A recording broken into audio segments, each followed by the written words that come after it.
Uh, Hello dear student.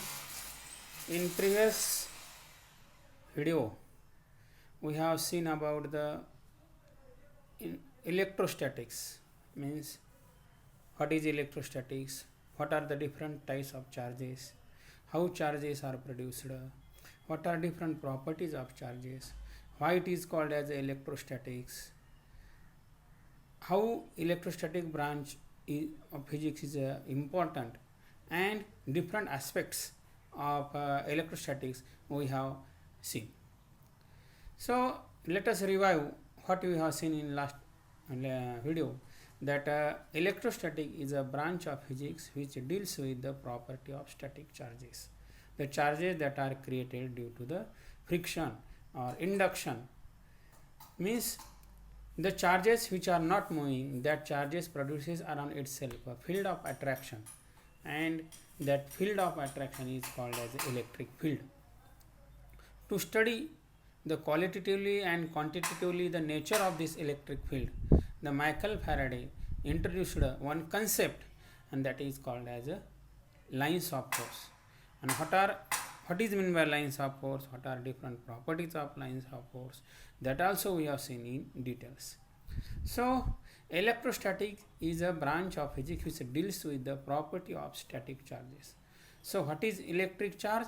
Electric charge is a charge that is produced due to the friction, means when two surfaces rub over one another, then there is a mutual transfer of charges from one surface to another surface, and due to transfer of these charges the static charges are produced on that surface. That surface must be a bad conductor. Now we have see here, there is a silk cloth and the glass rod. When we have rubbed this red colored glass rod on the silk paper, then the charges from the silk are get transferred to the glass rod. So glass rod also becomes charged, and due to loss of charges, the silk paper also becomes charged. So when there is a creation of charges, simultaneously positive and negative charges are created.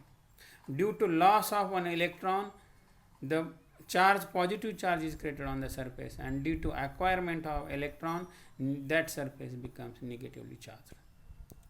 So here we have seen that the silk has acquired a negative charge and glass rod has obtained a positive charge.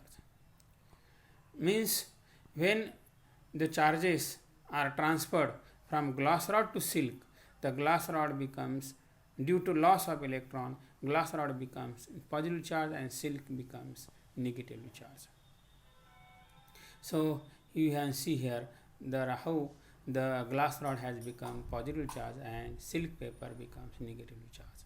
The silk paper, glass rod is a negative insulator, and charges stay on insulator only. The charges cannot stay on conductor, because conductor carry the charges, and the property of that moving charges come under the study of current electricity. So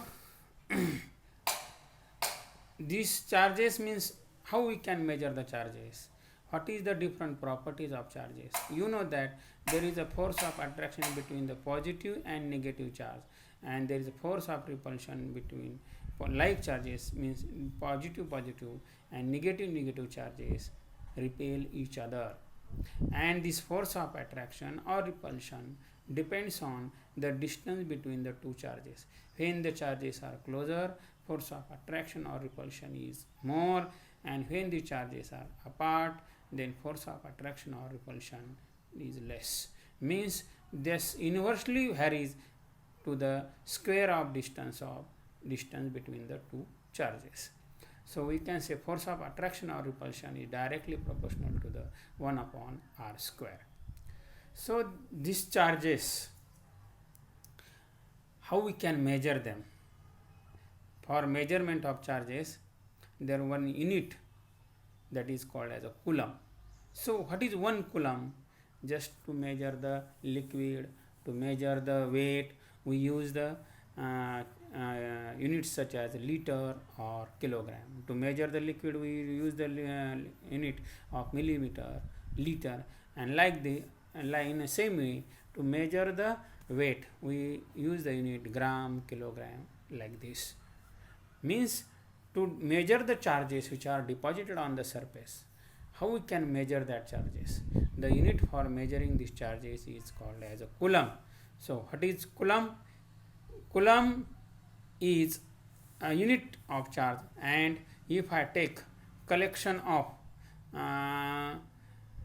1.6 into 10 raised to plus 9 one electron is equal to 1.6 into 10 raised to minus 19 coulomb. Means charge on one electron is equal to 1.6 in 10 raised to minus 19 coulomb. Means 1 coulomb is equal to 1 upon 1.6 into 10 raised to minus 19 number of electrons. Means 1 upon 1.6 into 10 raised to minus 19 into electron, that is nothing but the 1 coulomb. So charge on electron is minus 1 and charge on proton is plus. So the Coulomb's law. So what Coulomb's law says that force of attraction or repulsion between the two charges, it depends on the magnitude of charges, means how much coulomb charge is present on the both charges, and distance between the two charges. And this Coulomb's law is stated as follow. This Coulomb's law states that force of attraction or repulsion between the two charges is directly proportional to the product of their magnitude and inversely is proportional to the square of distance between them. So mathematically we can express this force of attraction applied by first charge on second charge, that is F12 is equal to K into Q1 Q2 divided by R12 square into unit vector along this direction, that is unit vector R12. This is force on second charge due to the first charge, where K is the constant of proportionality which has value 1 upon 4 pi epsilon 0, that is equal to 9.0 into 10 raised to minus 19 Newton meter square per coulomb square, where epsilon 0 is a permittivity of free space. Means when the charges are placed in the free space, then the value of permittivity of that free space is 8.86 into 10 raised to minus 12 coulomb square upon Newton meter square. So this is the property of static charges, how static charges attract each other and how they repel each other, that we have seen the pictorially. Now next,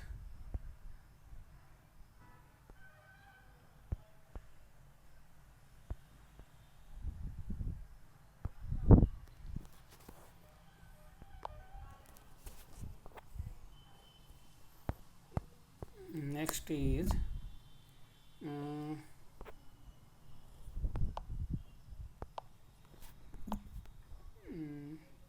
let us see about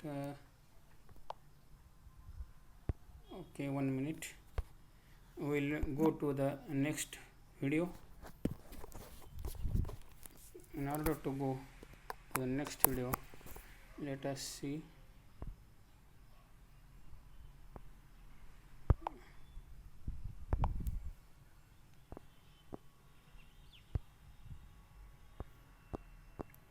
here is the next video, Gauss law. Yes, okay, Gauss law. So we have seen about the Coulomb's law. The Coulomb's law says that the force of attraction between two charges depends on the magnitude of the charges on that surface and distance between the two charges. So to study the qualitatively and quantitatively the nature of this electric field which is produced by the static charge, on which factor this force of attraction or repulsion, strength of this electric field depends. To study, we cannot see this electric field, only we can experience its existence.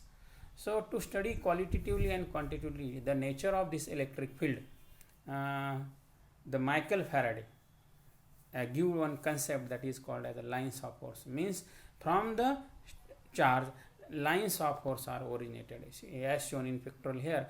In all possible direction, lines of forces are originated.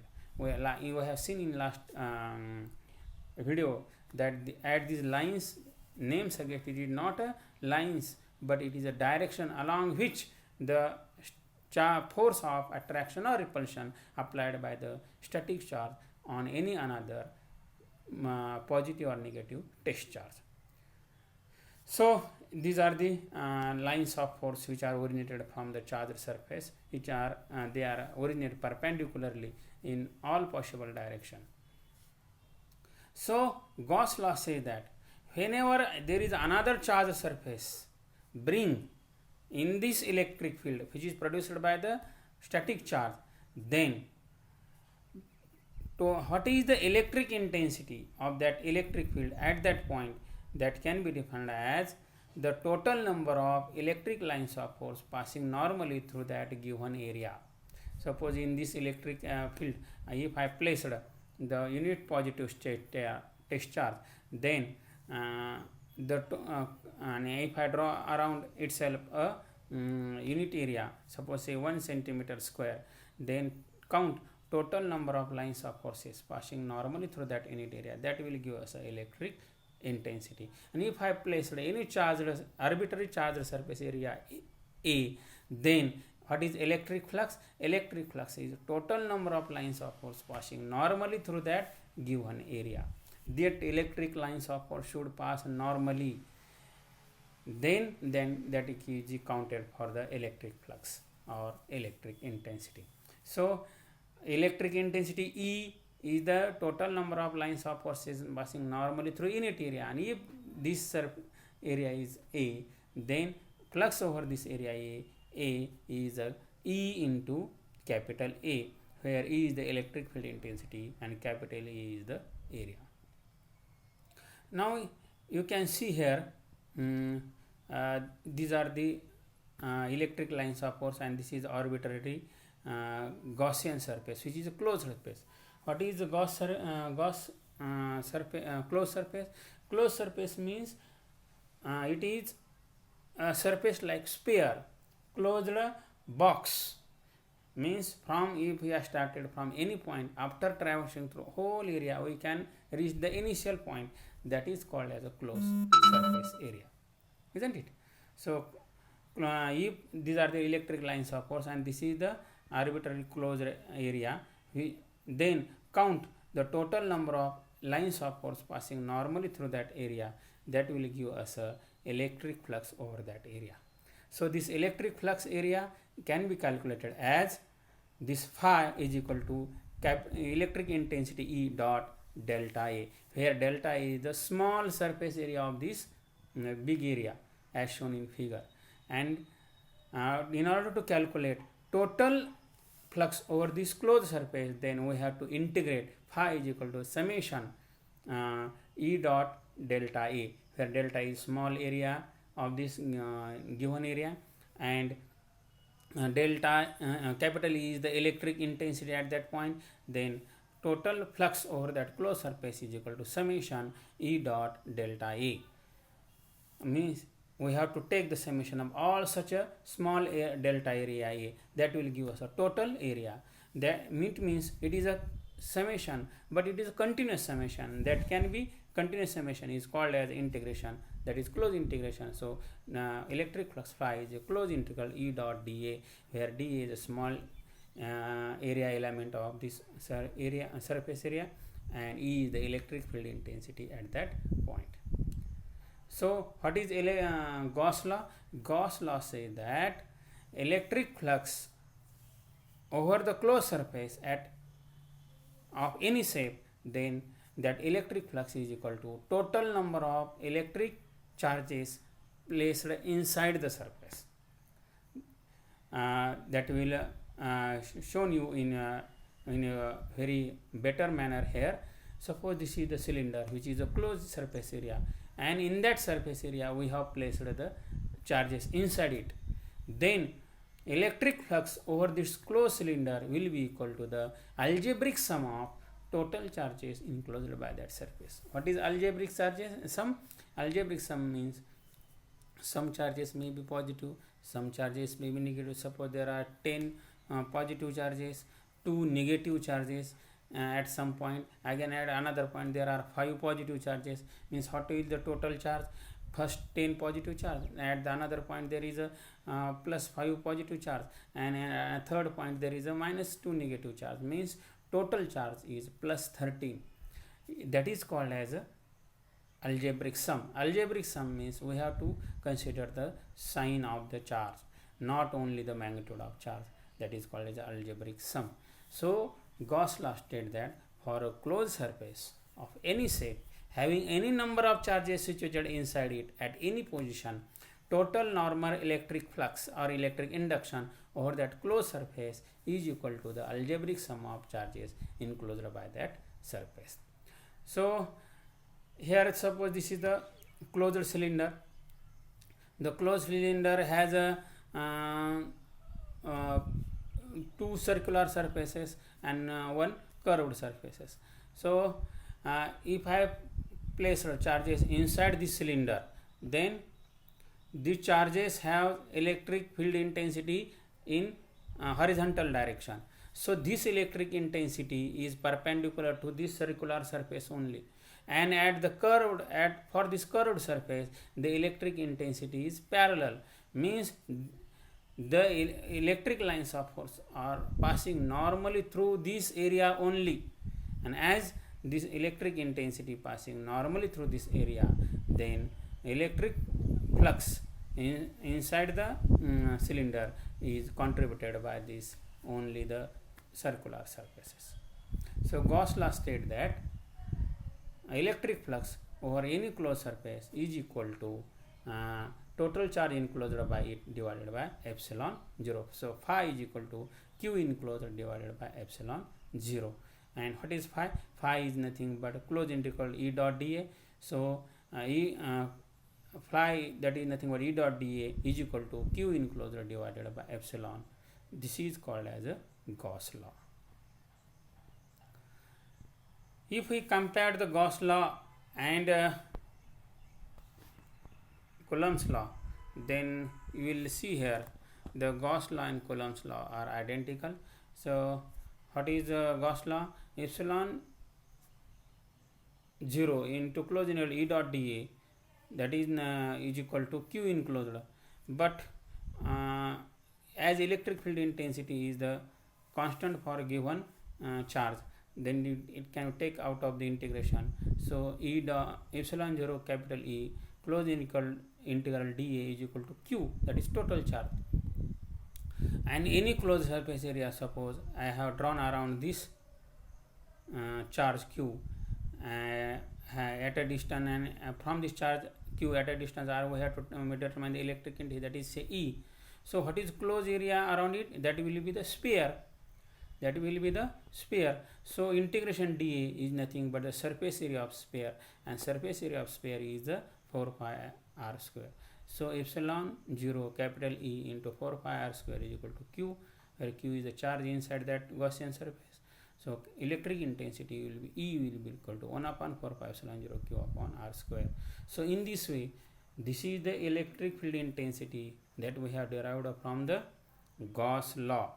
Means we can say the Gauss law is a modified form or integral form of Coulomb's law.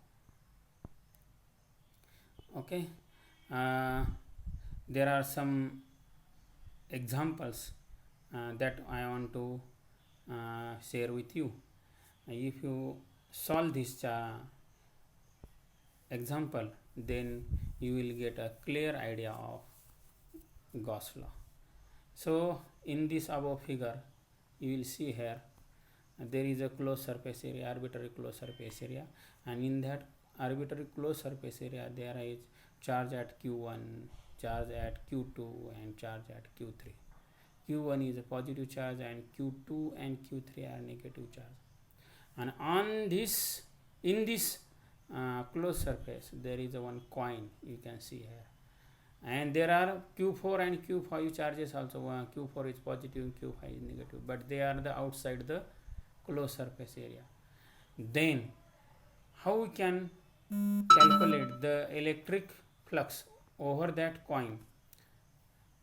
You have to consider only, and as Gauss law said, that for a closed surface of any shape having any number of charges situated inside it at any position, total electric flux over the closed surface is equal to algebraic sum of charges inside that surface. Means this q4 and q5 charges does not contribute to the electric flux over that coin. So we have to consider only the charges, that is q1, q2 and q3. So when we can calculate the electric flux over that coin, that will give us a q5 is equal to charge included upon epsilon. So what are charges inside the surface? There are q1, q2 and q3. So what is q1 charge? Q1 charge is 3.1 nanocoulomb, q2 charge is minus 5.9 nanocoulomb, and q3 charge is minus 3.1 nanocoulomb. So we can take the algebraic sum, plus 3.1 in 10 raised to minus 9 nano means 10 raised to minus 9 coulomb, minus 5.9 into 10 raised to minus 9 coulomb, minus 3.1 into 10 raised to minus 9 coulomb, divided by epsilon 0 has value 8.85 into 10 raised to minus 12 coulomb square upon Newton meter square. And if I make this all calculation, then electric flux comes out to be 670 Newton meter square per coulomb. So from this example, we will clear that the electric flux has contribution only when charges are situated inside the surface. If the charges are outside surface, they doesn't contribute to the electric flux over that surface, over that coin, because coin is inside this closed surface as shown by S. Then these charges q4 and q5 are outside the closed surface, that's why they doesn't contribute to the electric field intensity. So there are some examples, or we can say applications of Gauss law in order to calculate electric field intensity by charged cylinder, electric intensity by charged surface, and electric intensity due to cylinder, suppose. So you can see here, this is the cylinder, charged conductor, this is the charged conductor, and electric field now let us calculate electric field intensity due to charged, linear charged conductor. So this is a linearly charged conductor. I have deposited the charges over it. You can see here. Let lambda is the charge per unit length. Means in the distance lambda there are charges q. Lambda in the unit distance there are lambda charges. Means lambda is called a linear charge density. Means charges per unit length. So we have to calculate the electric field intensity due to this charged conductor at a distance r. You can see here, at a distance r from this charged conductor, we have to determine the electric field intensity. In order to calculate the electric field intensity due to this linearly charged conductor at a distance r from this conductor having linear charge density, means charges per unit length, in 1 centimeter length there are lambda charges. So we will construct a Gaussian surface like this. This is this just like a cylinder, and this charged, linear charged conductor is along the axis of that cylinder, and the charges are on this conductor. Now this will constitute a Gaussian surface, and this Gaussian surface has radius r. We will consider coaxial cylinder having radius r and length h as shown in figure. Are you seeing clearly? Consider a Gaussian surface of length h and radius r. This is the cylindrical Gaussian surface, closed surface. Now when the electric intensity is along the charged conductor, means they are passing not along the these closed surfaces, they will not contribute, because electric field intensity is only passing normally through this curved surface in outward direction and inward direction. So they will not contribute to electric flux over these closed surfaces at the both side. So what is the charge inside this imaginary Gaussian surface? Lambda is charge per unit length and h is the height. So what is the total charge inside this imaginary cylinder? Lambda into h, isn't it? Lambda into h, the total charge. And then what is the Gauss law state? That Gauss law state that electric flux over closed surface is equal to the phi is equal to q enclosed upon epsilon. So if I take epsilon on this side, so epsilon 0 into phi is equal to q enclosed. So what is phi? Phi is nothing but electric field intensity into total surface area. What is total surface area of this closed cylinder? Closed cylinder has curved surface area of 2 pi RH, where h is the height and r is the radius of this cylinder. This is the total curved surface area, not total surface. And the only curved surface area of the cylinder is given by the equation 2 pi RH. So electric flux is equal to electric field intensity into area. So the phi is equal to E into 2 pi RH. So we can write phi 0 is equal to capital E into 2 pi is equal to lambda h. So lambda h get cancelled on both sides. So electric field intensity is equal to lambda upon 2 pi epsilon 0 r. This is the linear charge in electric field intensity due to linear charge distribution, where lambda is the charge per unit length. Okay. What is the electric field intensity due to the charged sheet? If I consider any charged sheet of then charges are deposited on this sheet, and sigma is the charge per unit area, where you can see here in unit area the number of charges are sigma. When charges are deposited on this charged sheet, the charges get uniformly distributed, and as they get uniformly distributed, sigma, that is surface charge density, is a same everywhere. And if I am to determine the electric field intensity due to this charge sheet very close to that surface, then what will I do? I will consider, or I will imagine another cylinder in such a way that one of its face is inside the conductor, inside the charge sheet, and one surface is outside the charge sheet. You can see here this is the imaginary cylinder that is called as a Gaussian surface. Why is I have chosen a cylinder? Cylinder is a Gaussian surface. It is a closed surface. So it is a closed surface in such a way that one end is inside the charge sheet and another end is outside the charge sheet. An imaginary cylinder has surface area A. So what is the charges inside the cylinder? Inside the charge cylinder, the charges are will equal to sigma into A, where A is the surface area and sigma is the surface charge density. So inside the cylinder, on both sides, there is cylinder is outside the charge surface, but only inside on the surface, when it is imaginary surface passing perpendicular to this charge surface, the inside the cylinder the charges will be equal to sigma into A.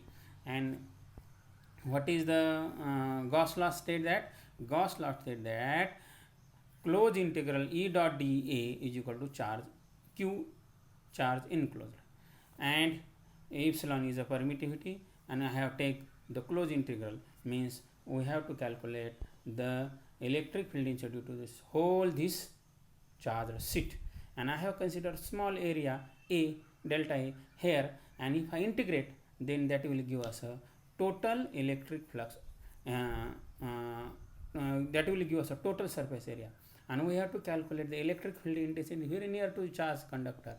So that is given as epsilon 0 close integral E dot dA is equal to Q enclosed according to Gauss theorem. So cylinder has two area, one area on one side and another A area on the another side. So that will give us a epsilon 0, and so E dot E into A plus E into A. Why? Because the charge sheet has surface area on both sides, and that will be equal to the, and what is the total charge? Sigma is the surface charge, and so inside the cylinder that is charge is equal to Q into A. So if I solve this further, then that will give us a electric field intensity E is equal to sigma upon 2 epsilon. This is called as a electric field into the sheet of charge. Isn't it? All of you clear? Okay. So there is one example to calculate the electric field intensity due to charged sheet. Now for that I am given one problem, and that we have to that you have to calculate. Now in side by figure here, where is that figure?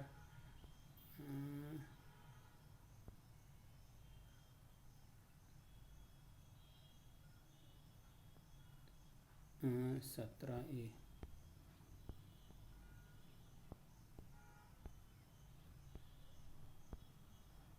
Yes, suppose this is the capacitor, and when I had deposited charges on it, on inner side, these positive charges are deposited. Sigma is the surface charge density. Automatically on the another side of the plate, negative charges are induced by the induction process, and we have to calculate electric field intensity near this is charged sheet. There are two sheets. One sheet has given the positive charges, and the another sheet has automatically obtained the negative charges.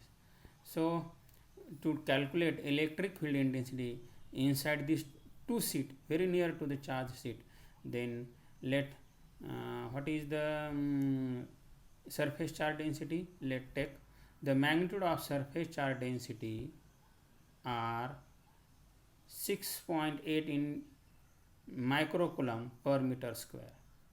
This is positive charge sheet, and another sheet it is negatively charged, and it has electric field charge induced is 4.3 microcoulomb per meter square. This is negative charge sheet here, and we have to calculate the electric field intensity inside them.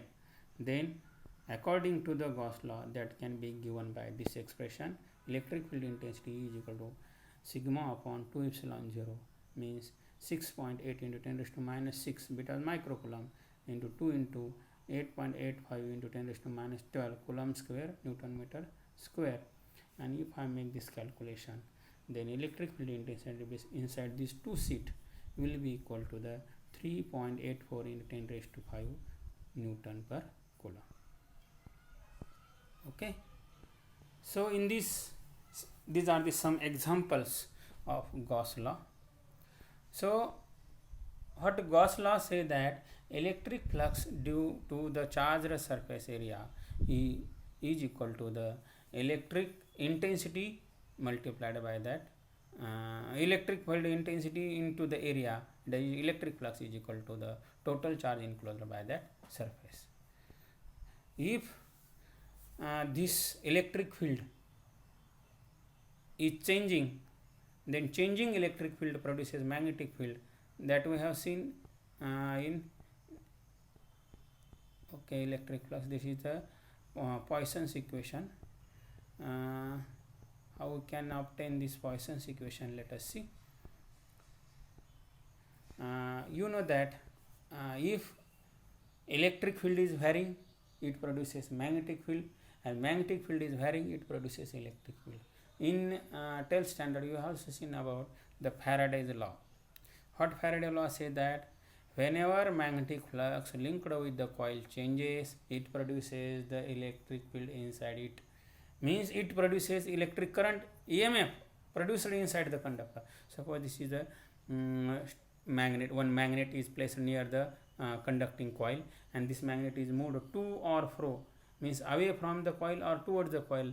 In both cases EMF is induced in the coil, and if I connected a galvanometer to the coil, this coil shows the deflection. It means that whenever the magnetic flux linked with the coil changes, it produces magnetic field. And in generator you have seen that when magnetic field linked with the coil changes, EMF is produced in the coil, isn't it? So means changing magnetic field produces electric field. In the same way, when electric field is changing, that is also produces a magnetic field. Means suppose there is a one coil, and in this coil if I pass the current slowly, and nearby this coil or inside this coil if I place a magnetic needle, when the current is continuously increasing in the coil, the magnetic needle shows the deflection, and when we have stopped the current and when current suddenly collapses, at that time also magnetic coil shows the deflection. Means whenever the current flowing through the conductor changes, it produces the changing magnetic field, and that can be expressed as del cross E is equal to minus dou B by dt, that is called as Biot-Savart law.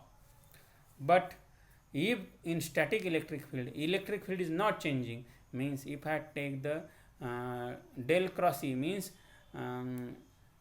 directional derivative of this field, that will give us a 0, because it is static field and derivative of static quantity is 0. So del cross E is equal to 0.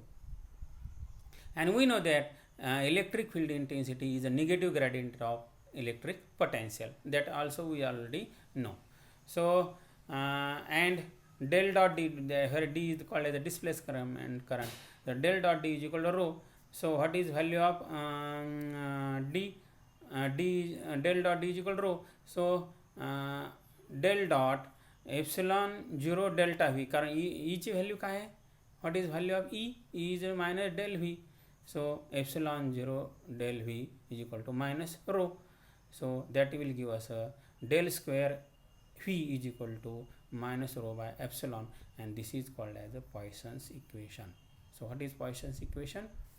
That Poisson's equation can be derived in a way that electric field intensity is a negative gradient of an electric potential, and del dot means gradient of displacement current is equal to charge density.